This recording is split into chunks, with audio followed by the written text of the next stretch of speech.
got the cornfield calm, Midwest tone, but he's spitting facts like a dog with a bone. Lanky frame, fire-haired eyes on the case, breaking down the game in the darkest place. Sports scores to murder boards, Hoosier logic cuts like swords. From Friday lights to chalked out lines, this redhead's brain rewrites the lines inside the Hoosier mind, where the stories twist and stats unwind. He's a legend in flannel, mic in hand, digging deep where few can stand. From touchdowns to crime scenes raw, he's got the truth in every draw. Yeah, step in if you dare to find what's brewing inside the Hoosier mind. He'll talk Pacers, Colts, or Colts on trial. Hoosier humor with a devilish smile. He's that redhead sleuth with a box of clues. Takes your headline, breaks the news. With every stat and every scream, he's painting portraits in your stream. Don't blink, he'll tie it tight. From game night wins to murder flight. Inside the Hoosier mind, where the facts hit hard and the lines are blind. He's a ginger ninja, smooth and slick, cracking cases play by play quick. From courtrooms to the hardwood floor, he digs for more than just the score. Tune in and don't rewind, you're deep now inside the Hoosier mind.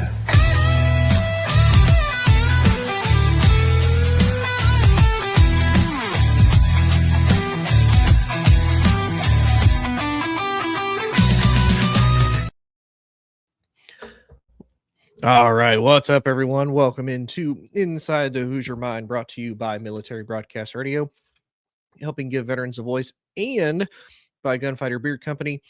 He's a Marine out of South Carolina who gets all of his products, ingredients, all of that local here in the U.S. He ships here in the U.S., has absolutely great stuff, and I love his product. We're back. I was gone last week because I was actually fortunate enough to have dinner with Joel, who is the owner and helps run MBR. So I got to have him, I got to meet him for dinner and got to actually meet him in person. And so now we're back. And so we have a little bit of a short show tonight because we do have some stuff to talk about, but I also wanted to let y'all know some news as far as my show, me, everything like that, that encompasses it.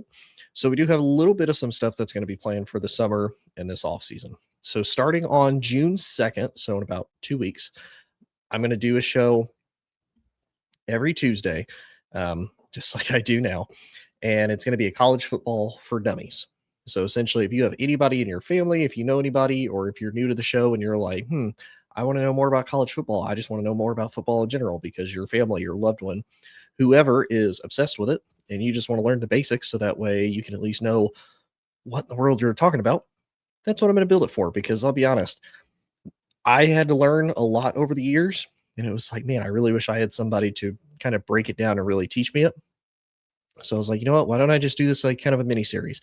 I'm going to do a full actual episode on it. And then if you're more of a, I don't really want to listen to this guy talk for the entire time, I only want to listen to him for like 30 seconds to a minute, I'm going to do a whole bunch of short TikTok clips and YouTube reels and whatnot to hopefully make it a little bit easier and a little bit smoother to digest. But then I'll go in more in depth here on the actual episodes. Hopefully this week, I'll also be doing a breakdown interview with Mike, the Shy Kid. If you're new to the show, Mike is somebody who does this show with me quite a bit, and he wants to be able to tell his story about what got him into social media, what got him into deciding to talk about sports, all of that. So we're going to talk to him potentially this week and break that down with him. And then on top of that as well, I'm actually reviving an old show that I used to do on a sports network. It was called Jawing and Balling, and many people may not have heard about it unless you're on the All Sports All Plays network. Then you may have heard about it before. But Jawing and Balling was me, Joe, and Amon. I believe I've had both of them on here at some point or another in years past. We used to all three do a show together. Well, luckily, life is all kind of planned out. Everything seems like it's going to work, and we're going to bring the show back again. Don't really have a timeline date for that. I'm hoping within the next couple of weeks we bring that back, but nonetheless, That is for sure also going to happen. But as far as the actual meat and potatoes of this show for today, there are a couple things I wanted to talk about. It, of course, all of it college football related, because college football is still my passion. And I'll be honest, there's still a lot more drama going on college football wise than there is the NFL currently at the moment. So that's kind of what I love the most. So we have everything from Brendan Sorsby is potentially trying to file an injunction, as well as force the NCAA's hand to make a quick decision. Whether or not that will happen, we have no idea. Kimmy Carr, appreciate you tuning in. Hi, how are you? And the spinner, yo, how's it going, man? So we have Brendan Sorsby trying to file an injunction for Texas Tech, force their hand as far as, hey, you need to make a quick decision so that I can make a quick decision on whether or not I'm going to be able to play college ball or if I get to go to the NFL and if I need to apply for the supplemental draft. He still has until, I think, the beginning of June, if not the middle of June, to make that decision. So he still has time. However, he wants to make sure everything is actually all of his ducks in a row, kind of get the feelers out for everything and see where is he going to end up, where is he going to land, see how much farther he has to fight this. I also want to do a little bit of a breakdown as far as Lane Kiffin versus Lincoln Riley, just because here the last few years, nobody has been more dramatic as far as their exits leaving their previous schools, coming to their new ones, albeit Lane's a little bit more social media active with it than Lincoln was, and as far as taking a shot. And then we also have, I was going to talk about the potential collision course that the College Sports Commission, or the CSC, might potentially have with the NCAA going into the future. Let's see. Is it Reno Menfield? How's it going? How are you? But nonetheless, let's dive into the first part as far as Lincoln, actually, as far as Brendan Sorsby goes. So last month, right towards the end of April, beginning of this month, it was reported that Brendan Sorsby was reported for having a pretty severe gambling addiction. There's talks of the amount is up to like 20,000 bets over the span of the last 3 to 4 years. So it averages out, I think they said, a high of like 20 a day when it comes to betting. He bet on himself and he bet on Indiana games while he was at Indiana as a true freshman, albeit as a true redshirt freshman, but he did not play. But he still bet on the team. He still had some type of insider knowledge. He apparently bet on Cincinnati games while he was at Cincinnati, as well as basketball games. He apparently was even betting on Turkish basketball leagues. He's betting on soccer leagues. He's betting on all sorts of stuff. He even bet on the name of it, but it's the one that Joey Chestnut is in. So he made all of these super small bets, and he bet for a long time on this, like multiple bets. And so at the time, everybody's like, his college career might be done. And that's really where we're all sitting at right now is his career done, or does he have a chance to continue to play college football? Or if not, and he declares for the supplemental draft later next month, who is willing to basically give up a potential high round pick if they view him as such to be able to get him? Because essentially the way the supplemental draft works in the NFL, whoever is willing to offer up the highest pick is the one who gets him. So we'll kind of see. And it would be interesting too, because then he's missed some of the, the rookie mini camps. He's missed some of the spring training. Now he should be there, I believe, for OTAs and whatnot. He'd be there for the preseason, but still having to play a lot of catch up as compared to the other guys that have already been drafted. And who knows too, maybe it's one of those situations a team looks at it and says, hey, maybe he could be our franchise guy. Maybe we'll give up an extra pick for next year to see if we can get him, but we'll find out.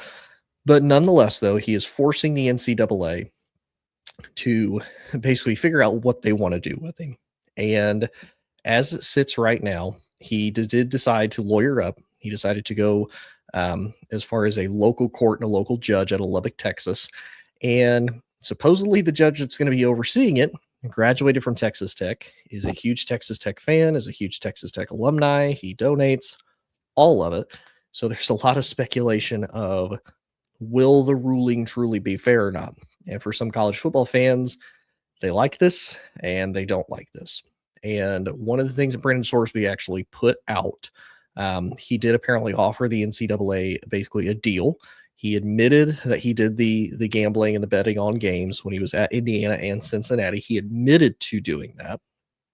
And basically he offered to the NCAA of, look, don't suspend me for the entire season, but I am willing to offer a 2-game suspension as punishment on top of the fact that I checked myself into a rehab facility. So obviously I'm doing something on my own accord to try to rectify and take accountability for having done this, to which the NCAA has rejected it. Now he's hoping that if he goes in front of this judge, that he's going to get an injunction filed, that he'll be able to work with that, he'll be able to roll with it, and then that he might be able to play. The ultimate goal for him would be if he can get the injunction filed, which essentially for the injunction, the judge has to say, yes, this is something that would do irreparable harm to you or your reputation or as a person. It would do irreparable harm, and that has to be rectified. And the judge has to believe that if this was to be continued to be taken farther, that you would have a high chance of the case being able to stand on its own. Part of Sorsby's argument is that essentially because of all of the advertisement and all of the endorsements that come with college football, especially in the sports gambling side, that him having this mental illness of this addiction and them endorsing that and showing it isn't truly fair to him on his side.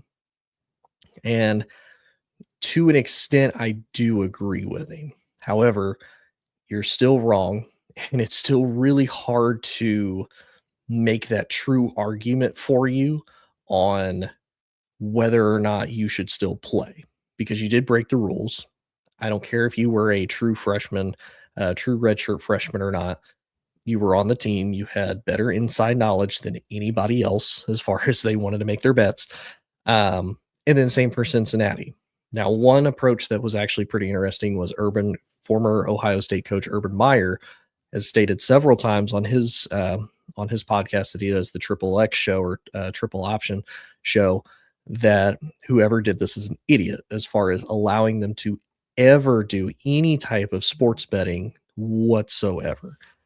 And he's not necessarily wrong, because you can't give these kids millions of dollars, and you can't basically give them like all of this freedom, because you think about it, they're multimillionaires as kids. They're 18, 19, 20 years old. They're now getting millions of dollars, if not at minimum thousands of dollars, that they've probably never seen before, that their family has never seen before. And they have doors that are available and open to them that has never been before. And you're telling them, hey, you can go buy these sports cars. You can go buy your family a nice house. You can buy a nice house. You can be in these commercials. You can do this. You can do that. You can do all these things to set yourself up for the long term. Now you can bet, but you can only bet on like fencing, horseback racing. I think UFC might be one of the bigger ones that they can bet on. But you can't bet on football games. You can't bet on basketball games, professional or collegiate. The same thing. You can't do it for baseball. You can't do it for basketball. Anything that NCAA tournament, NCAA facilities or campuses have, you can't make a bet on, because some of your teammates might be friends with them. You might be friends with some of them, so you might have better inside knowledge. Yada yada yada. And I have a kind of problem with this because. And you can call me a conspiracy theorist, and that's perfectly okay. Some people might agree with me. Some of them might not. While I get the whole insider trading and they want to keep the integrity of the game as much as they can, I have a little bit of question marks with that, though, when it comes to certain games and when it comes to certain times. And I know, Joy, fencing, but you never know. Somebody might bet on fencing. I feel like you could bet on. I bet. I mean, heck, look at Kalshi. You can bet on the weather. I bet they have fencing bets. I bet they do. I bet they do. But I really would believe that even though they want to try to keep the integrity of the game, that there are some games and there are some instances where I believe part of the sport is fixed. Whether people want to ever admit that or not, I truly believe part of the game is fixed.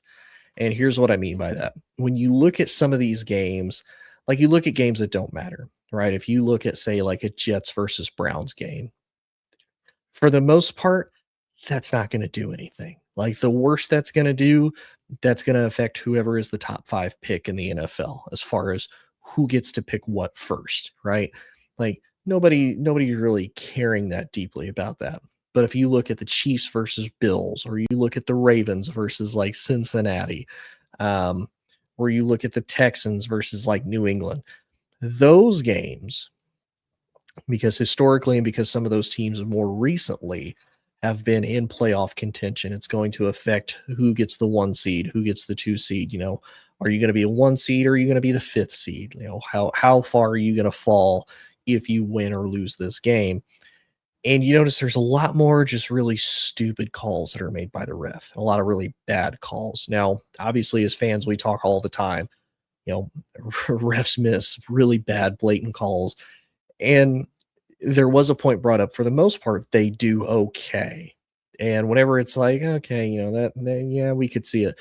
But then when the really bad ones happen, it's like egregiously bad. And I mean, really, really bad. So I get where they want to keep the integrity, but I have questions on the integrity of the game to start with, as far as, look at this bad call that was made, because maybe it's going to make a whole bunch of fans or a whole bunch of bets, or it's going to make Vegas unhappy and people are going to lose money when it happens. I would argue the same thing when it comes to college football, especially when it comes to playoff seeding. You look at last year with the fact that Alabama got in, and I know I've preached this for pretty much the entire time it happened. I've preached it for the entire offseason. I am not an Alabama fan. If you can tell, if you're watching on video, I have all this LSU stuff up behind me. I go to LSU currently. I do not like the Crimson Tide. And the fact that they got destroyed in their championship game for their conference, their seeding wasn't affected, and they still got in with 3 losses. And whether you want to make the argument of, oh, well, you're from Indiana, you just won Notre Dame. No, you can make the argument that Notre Dame deserved to be in. You can make the argument that BYU deserved to be in. You could probably even make the argument that BYU deserved to be in over Notre Dame, because BYU just lost to the same team twice, and they were the 4 seed. Like, there's a whole lot of arguments you could make with that. But the fact that they put Alabama in, because Alabama historically, and especially within the last 20 years, more of a better draw as far as more viewers, more people have watched Alabama be dominant. And let's be realistic, love or hate Alabama, people want to watch them, whether they want to watch them win or whether they just want to watch Alabama lose. They want to see Alabama in the playoffs more than they probably do Notre Dame. So as a result of that, I truly think that they fix and they manipulate things to be able to make that happen. So for Sorsby to do this, and for Sorsby to be a player on a team, now albeit it was Indiana at the time, pre-Coach Signetti, so it's not like Indiana was exactly turning heads. It's not like they were winning games that they weren't supposed to win. They were losing, and they were losing games that they were supposed to lose. The fact that he did it doesn't really end things for me. However, you still did break the rules. Now, I do agree with, it's everywhere. It's plastered right in front of you. They have it everywhere. They talk about it. It's endorsed. Like, it's one of those things, it was bound to happen. Now, I think for Sorsby, you could potentially make the argument of, I'm not the first case to do this, because there have been several cases of it happening. I'm just one of the first major cases, 1, because I'm a quarterback, 2, because one of the perennial teams right now that is trying to vie for a national championship and believes that this guy is going to take them to the next level, because he did it, because he's a $5 million quarterback of what they paid to him to hopefully lead them to a national title, because he got caught. Now is that potential going to be we're going to make an example out of you, and we're gonna roll with that.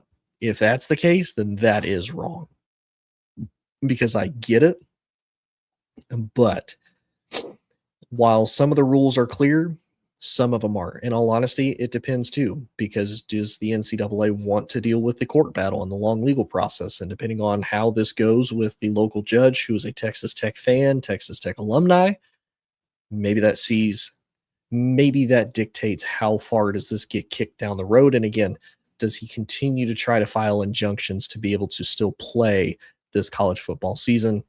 We'll see. But moving on to the next topic that I felt was really interesting and really cool. And hopefully, whenever Drawing and Balling gets started back up with Joe and Amon, we'll actually dive into this a little bit deeper. Lane Kiffin, everybody, if you follow college football, if you know anything about football as a whole, and especially recently, Lane Kiffin, he is a character. And he does things Lane's way. He is very, very social media active. And obviously, he's been in the press most recently because of his vanity interview with, his supposed recruiting struggles at Ole Miss. Whether or not those are true, I don't know. I'm not going to sit here and say that they're not. But it's really weird timing. But he's most remembered at the current moment because he left Ole Miss during their playoff run, and albeit they ended up being in a pretty good spot because they were still able to go fairly deep into the playoffs, somewhere that they hadn't been before, even with Lane as the head coach. And he left for LSU for more money for the bag. Now, to tie in with that, though, there's a lot of fallback because of how he left Ole Miss. Now, I would say because of how he did it, because of the fact that he did it while they were still technically having their season going, and the fact that they promoted from within with Pete Golding, the defensive coordinator, they all but promoted him like immediately to permanent head coach, that it helped keep that team more together. And he didn't exactly leave Ole Miss in a complete and total pile of rubble as compared to some of what other coaches do whenever they leave a program that they've been at for a while, i.e. Lincoln Riley. Lincoln Riley was all but handed a program from Oklahoma from Bob Stoops. It's really well ran. Bob Stoops recruited really well over the years. Absolutely great. He takes over. He wins 4 Big 12 championships as the head coach of Oklahoma, but then bolts from Oklahoma to become the head coach of the USC, takes a good chunk of the roster with him, and just absolutely decimates Oklahoma's roster when he does that and he makes the move. And there is a lot of blowback from that as a result. And there's, of course, a whole bunch of speculation. There's reports that he did not want Oklahoma to go to the SEC, that he wasn't on board with it, which, of course, he's since gotten all sorts of grief for. And then, funny enough, he goes to USC, who ends up bolting to the Big Ten. Now, how he feels about that, we don't know. Maybe it's one of those like, yeah, I've already did this before, and PR-wise, it did not look well, so I'm just not going to add into that again. But nonetheless, though, we look at Lane Kiffin and at Lincoln both, and the question was brought up of who has had a better career so far, Lincoln or Lane. And when you look at it currently from where it stands, you would probably argue that Lincoln Riley has had the better career. Mainly being he's mentored 3 Heisman Trophy winners between Baker, Kyler, and Caleb. He also helped coach Jalen Hurts, who ended up going into the Super Bowl, winning the Super Bowl, and becoming a Super Bowl MVP, which is pretty solid.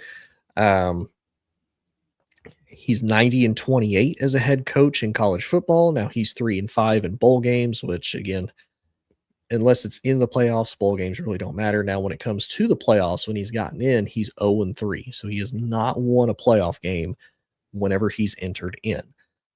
So you would probably look at it and say, okay, Lincoln is obviously the guy who's winning at the current moment. Now, potentially long-term, you look at Lane Kiffin. Now, I know I might have a little bit of bias because of the flag and the helmets behind me and whatnot. But Lane is 116-53 in college. He's 5-15 in the NFL if you want to count the time that he spent with the Oakland Raiders. And he's 4-4 in bowl games. and he has technically not made the playoffs with any of his teams as he's been in college football. Now, he had a really rough time when he became a head coach. He started out as a coordinator. He was an assistant at Fresno State. He was a graduate assistant at Colorado State. He was a defensive quality coordinator at Jacksonville. Then he became the tight ends coach at USC, then wide receivers. He's passing game coordinator and wide receivers coach at USC. The year that they won the national title. And then he was their offensive coordinator / wide receivers coach at USC from 05 to 06. Leaves for Oakland to become the head coach. Doesn't do well. Goes to Tennessee for a year. In 2009, they went 7-6. Then leaves Tennessee to go back to USC to become the head coach, try to revitalize USC back to its glory days of what it was. Was there for 3 years. The infamous left on the tarmac situation happens. Goes to Alabama, becomes their offensive coordinator / quarterbacks coach under Nick Saban. I think really got a chance to kind of grow and learn from that point. Then becomes the head coach of Florida Atlantic, does well with them, wins the Conference USA division twice. Then he goes to Ole Miss for the last 5 years. Goes to Ole Miss for the last 5 years, does pretty well. And then, of course, he becomes the head coach of LSU. And when you look at Lane's tenure while he's where he's been, so first when he was with Florida Atlantic, as far as, he becomes the offensive coordinator for Alabama. I think to me that got him the opportunity to relearn how to be a head coach. It got him the opportunity of, okay, I learned from Pete. I learned how to do this when I was really young. I was really rebellious. USC ended on a really bad terms. It was not a good time. He was 28-15 as the head coach of USC. He gets the opportunity to learn from Nick, who is one of the greatest, kind of see how that system works, see how he works with players, see how to recruit players. Goes to Florida Atlantic, is 26-13 with them. And then he goes to Ole Miss and he revitalizes an Ole Miss program to be really good. I mean, their worst season was the COVID year. They went 5-5 in 2020. And then after that, 10-win season, 8-win season, 11, 10, and 11. So he's 55-19 with an Ole Miss program that he basically had to build from the ground up and completely redo. And he had to do it during the NIL era, which a lot of people have not succeeded in, or they haven't been able to truly figure out. But he seems to have had, and he even has self-anointed himself as the quote unquote transfer portal king. But you could argue Lincoln Riley has done the same thing. If I truly had to evaluate their careers as far as who's been the most successful, who's not been the most successful, I would truly say Lane. And here's why I say that. Because Lane he truly went from the bottom to the top. And then, okay, now I know how to rebuild a program. Now I know how to build a program back up. And even when he was at USC, it's not like they were necessarily bad at USC when he's the head coach. He went 8-5, 10-2, 7-6, and then 3-2 the year that he was fired and quote unquote left on the tarmac. So it's not like he was a bad head coach at USC. He definitely learned a lot, and he learned pretty positively when it came to that. It just seemed like he couldn't win a lot of the big games. He didn't win the Pac-10 / Pac-12 when he was there, which is unfortunate, but it just didn't happen. And then he goes to Ole Miss, and whether people want to admit it or not, and some people may hate me for saying this, the SEC is a bit of a gauntlet, even during the time that he's there. You have to think about it. Albeit, it's not like they're crazy, but LSU is still very viable. You had Georgia during that time that won national titles. You had Alabama that won national titles, that he just came from Alabama not that long ago beforehand. Florida has been in the mix. Tennessee has been in the mix. Like, these are all and heck, even the last couple of years, Vanderbilt has been in the mix. And then you add Texas and you add Oklahoma.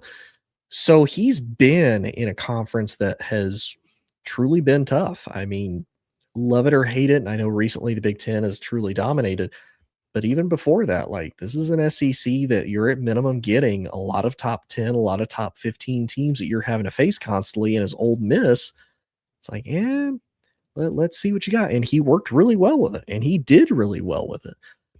Whereas Lincoln has had kind of the benefit of he took over an Oklahoma team that, again, was handed to him in probably the best manner that you can get from Bob Stoops with all the recruits. Obviously, he was the offensive coordinator. He knows the terminology. He knows the system. He knows all of that. So he has a huge advantage coming into this, being handed a really good program to start with. And then because for whatever reason, he couldn't figure out how to hire a defensive coordinator for anything. And the Big 12 and the Big 12, especially at the time, did not play defense at all. It was just whoever can score the most wins. And so then he goes to USC. Now, albeit he did have to rebuild USC, but he brought a ton of transfers over with him from Oklahoma. You had the biggest key piece in Caleb Williams. You brought him over. But again, you brought the same really bad defensive coordinator with you, and it ended up biting you in the butt. You never won the Pac-12 title. You never went to the playoffs with USC. Now, you did get Caleb a Heisman, which is great. In his Heisman season, he was super fun to watch. It was fantastic. It was great. But again, you haven't done anything with USC since. And that's the really bad part, is you've had all this potential. You've had all this offensive talent. You're an offensive-minded guru. But what have you done with it? Now, again, you can make the argument. Lane Kiffin hasn't either, because he hasn't won the SEC. He didn't win the Pac-10 or Pac-12. Will he win the SEC with LSU? We don't know. Time will tell. So he hasn't won a Power 4 conference like Lincoln has. But to me, the fact that you get handed this, it's kind of hard not to succeed when doing that, whereas Lane has had to truly build from the ground up. Now, a lot of people are going to say that sounds biased because Lane is the head coach of LSU. That's objectively. Like, that's just looking at it on paper. Like, Lincoln's a good coach. Lane's a good coach. Lane has had to truly, go from up and down the entire time, figure out how to be a head coach, figure out how to build a program up, kind of find himself even and grow a little bit as a person. Whereas Lincoln is handed this kind of nice new shiny toy. It's like, hey, I already know how to work this. I'm gonna teach you how to work it. I'm gonna teach you how to use it, and go. But since then, he hasn't really done anything. Now, this year to me will truly be, I'm not going to say Lincoln's on the hot seat, but it will definitely, to me, this will be a year of true evaluation for a lot of the USC alumni, a lot of the ADs at USC of, okay, we're supposed to be a dark horse. You've got a lot of starters returning. You have the number one transfer portal class this year. Like, you have all the pieces to be successful. And truly, it's kind of a dark horse year, because you have to think about it.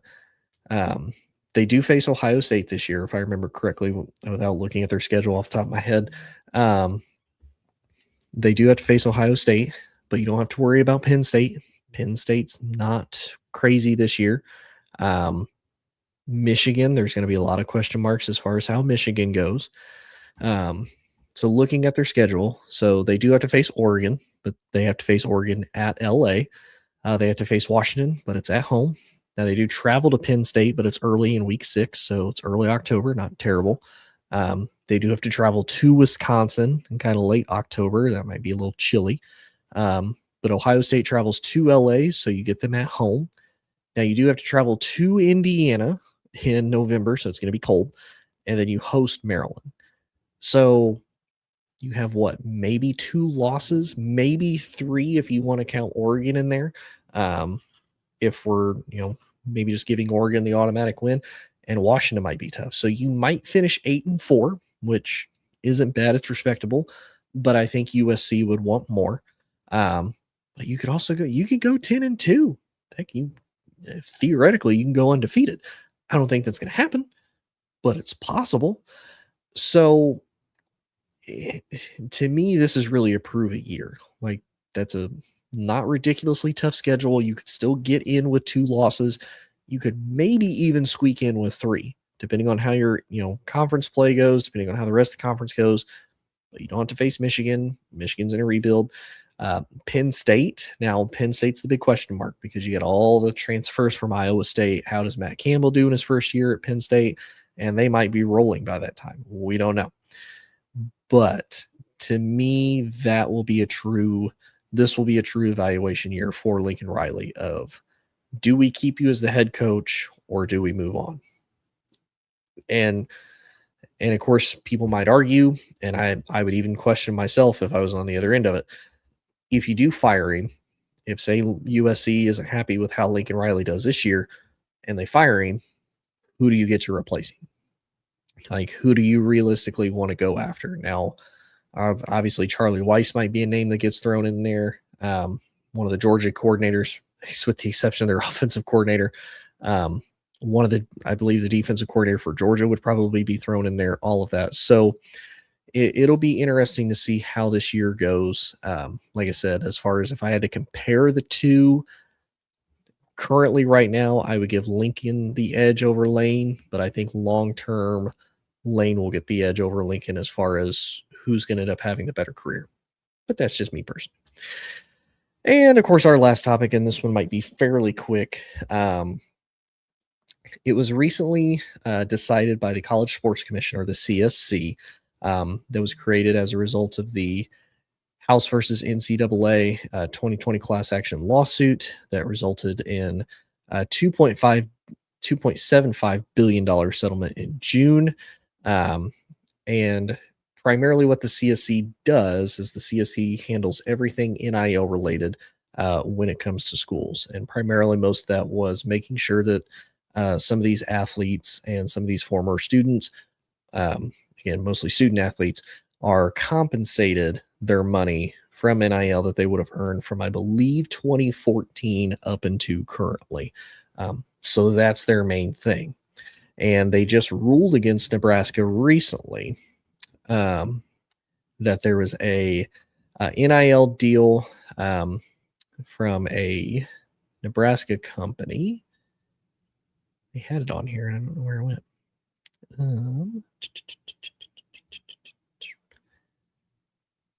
Ready to go.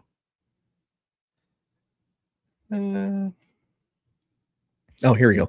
Play Fly Sports, which is Nebraska's multimedia rights partner. Apparently there was 18 Nebraska Cornhuskers agreed to deals with them with a total of about $1 million. And the CSC struck that down and said, nope, can't do it. Not a fan. Don't like it. And so I pitched the question of, in the future, now I don't know when, I have no idea how long this will take. Will the CSC and the NCAA eventually fight for control?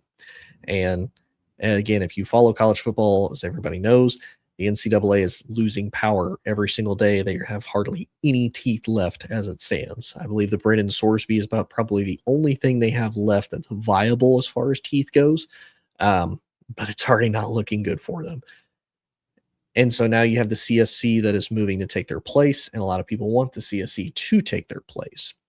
The problem is everybody has to be on board for the CSC, and not everybody's going to be on board with it because right now college football is like the Wild West.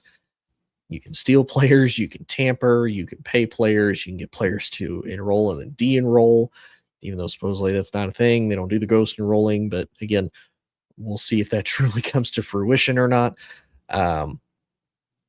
But nonetheless, to me, it lies the question of, will there be fights later on down the road between the CSC and NCAA? Because most people want the CSC to take effect. It's more neutral. It's people that, I believe the CEO, he has some MLB baseball experiences as far as helping run that organization. But there's no ties to like being a former athletic director, being a former president of college football or college athletics or anything like that. There's no ties to it. So it's almost more of a neutral base. Whereas with the NCAA, it's made up of a lot of those guys. So there's, hit and miss back and forth as far as, is there biases? Is there not biases? And then the NCAA, they're just so poorly ran and they're inconsistent, which for a lot of us college football fans, that's the biggest issue. You're inconsistent. You need to be able to be consistent, be better, and not necessarily have a blanket rule, because I'm a huge proprietor of there's always gray areas in everything. But nonetheless, though, I do wonder how this will go in the future with the CSC versus NCAA. Will there be a power struggle? Will there not? I think there will, but I think it will be a very short-lived power struggle, to say the least. But nonetheless, though, I hope everybody enjoyed. I know this is a bit of a short episode. We are in the off season, unfortunately, so it's a little bit of a slow time. But like I said, if you did not catch it at the beginning of the episode, I'll say it again this time. Do have some big things coming. So starting June 2nd, that's a Tuesday, I'm going to start my 10-part series as far as college football for dummies. So if you know anybody who you think wants to learn about college football, or if you yourself want to learn more about college football, I'm going to have some short videos up that hopefully does it in like 60 seconds, gives you a quick little rundown so you can learn it on the go. And then I'll have more episodes that break everything down a little bit more as far as positions, how things work, where people go, et cetera, et cetera. I do also have hopefully an interview with Mike the Shy Kid this week to hopefully break down his story about why he decided to jump in the social media part. And who knows, maybe I'll throw my own story in there about why I decided to talk about sports and why I decided to put myself on a podcast in front of everybody for all the haters to love and enjoy. And then, of course, the resurrection of, again, maybe I've talked about this on the show before, and if you're new here, you may not have heard this. I did used to be part of an old show called Jawing and Balling with Joe and Amon. We are going to bring that back. We've already got everything set up. I've been working on the graphics and the overlays for stuff. We've already been talking about it. We just haven't got a date on when we want to start yet, but we're working on that too. But nonetheless, it'll be the three of us. They're both Patriots fans, so if you're not a fan of the Patriots, I understand. Love them both, but they're Patriots fans. Gross. Love you, Joe. Love you, Amon. But Amon is a North Carolina Tar Heels fan, so he knows college ball. And then Joe is an Ohio State Buckeyes fan. So if you really want to mess with Joe, if you watch this and you want to watch Jawing and Balling and you really want to mess with Joe, just tell him the word "the." Just put "the" in front of like every other school name. Like whenever I talk about the Michigan Wolverines, just to mess with him, just because Ohio State trademarked it. I just like to mess with him on it. I think it's great. But nonetheless, though, appreciate everybody tuning in. If you love more of this, please check me out. I'm on all social media inside the Hoosier Mind. Also, please check out Military Broadcast Radio at mbradio.us. There's a little QR code, if I can figure out my directions, right there on the bottom right of the screen. It's a little QR code, and mbradio.us is the website. You can Google that, find all sorts of other great veteran hosts, such as Amber and Alora Dietz out of Into the Weeds. You've got MJ Gonzalez. She helps with a lot of the positive mind and positive creative positive thinking. Nonetheless, MJ's great as far as if you want to, kind of help your soul, help your body, help your personality. MJ's great for that, and a whole host of other great veteran hosts that tell veteran stories. They do sports. They talk about, how to better yourself as a person. I know Laura and Amber, they like to cover the weird, spooky, and crazy stuff and all the tea. It's absolutely great. It's fantastic. And then, of course, if you want a great beard, potentially like mine, if you think mine is great, if not, oh well, I'm working on it. Check out Gunfighter Beard Co. He's a Marine out of South Carolina. He has all of his own local ingredients. He ships locally here in the U.S., so it's all made here, and it helps a Marine out in South Carolina. Definitely check them out. But we will be back next week, and I appreciate y'all, and we will see y'all later. Ladies and gentlemen, thank you for tuning in to Military Broadcast Radio. As we wrap up today's show, we want to remind you that the podcast of today's episode will be available right after we go off the air. So if you missed any part of the show or want to listen again, be sure to check it out. And remember, we're here to support and honor our veterans. Your stories and experiences matter, and we are committed to giving you a platform to share them. That's right. We're here to give our veterans a voice. So don't forget to catch the podcast and stay connected with us. Giving our veterans a voice.